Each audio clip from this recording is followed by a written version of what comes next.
ज्या भारतीय जनता पक्षाचा असणारा पूर्ण राजकारण हे द्वेषेवरती आहे।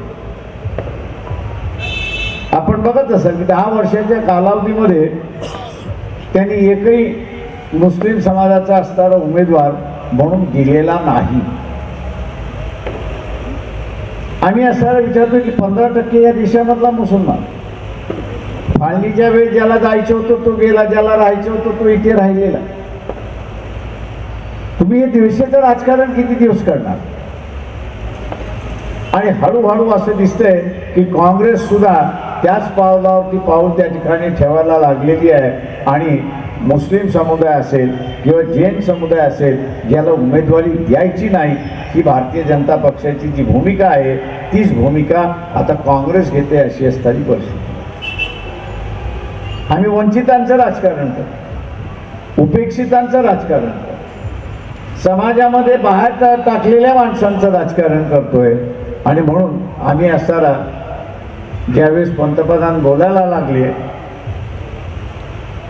की इथं काँग्रेसवाल्यांनी मुस्लिम लीग आणि फाळणी त्यांचा इशारा मुसलमानांकडे, आणि म्हणून मुंबईसारख्या शहरामध्ये मोदीला उत्तर द्यायचं असेल तर आपण असणारा 3 मुस्लिम उमेदवार त्या मुंबईच्या 6 पैकी जागेवरती दिलं। त्याचे एकमेव कारण की इथला असणारा समाजातलं सामंजस्य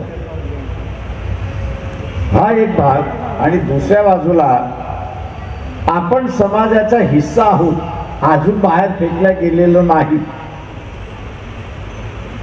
हा दाखवण्याचा भाग आहे त्याच्यातला।